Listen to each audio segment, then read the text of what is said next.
Tennessee, Rick Barnes. So this is a mixed bag because Tennessee has been, I've seen so much discourse about Tennessee over the last couple months because Rick Barnes, they just feel like he needs to be out of there. And he's been there forever. He's literally been there. He was at Texas for a little bit, but he's been there forever because this is a team that if no matter what, this was a down SEC year. It was. And they kind of underachieved in the SEC.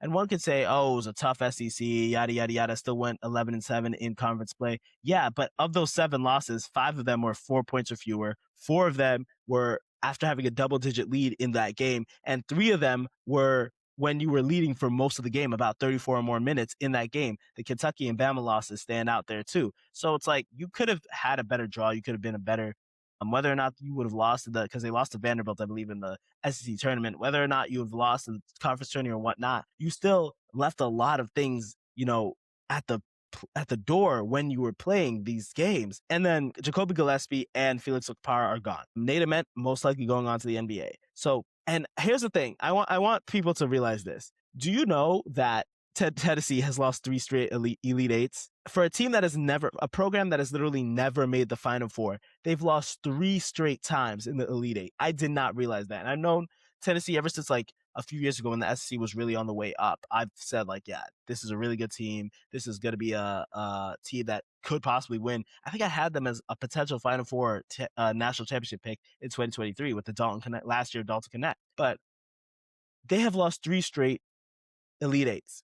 They have 5 straight seasons with 25 or more wins. And just to show for that, all they have is an SEC tournament title and an SEC regular season title. And I'm not going to say that any team would be happy with that. Any team would be happy with, sustained success. But for a program like Tennessee that has literally never been to the mountaintop being Final Four, because it's super hard to make a Final Four. Penn State has made a Final Four. So it's like, for a program that has literally never made it to the Final Four, what is next for Tennessee? Like, what do you expect for Rick Barnes?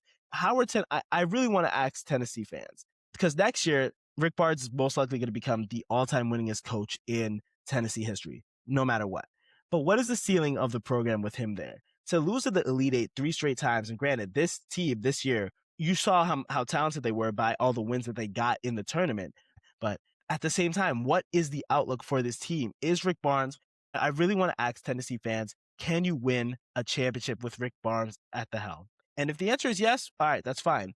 And he's 70, so he still has maybe 5 good years left of coaching at a high level. But what necessarily is next for Rick Barnes and the Volunteers? I'm not sure what is going on with the transfer portal or recruiting, but again, you're losing Gillespie, you're losing Okpara, and Nate Ament is most likely gone. So 3 straight times in the Elite Eight is crazy. It's just so wild to think of. And the SEC again is this was a down year. They'll probably be back next year. So, yeah.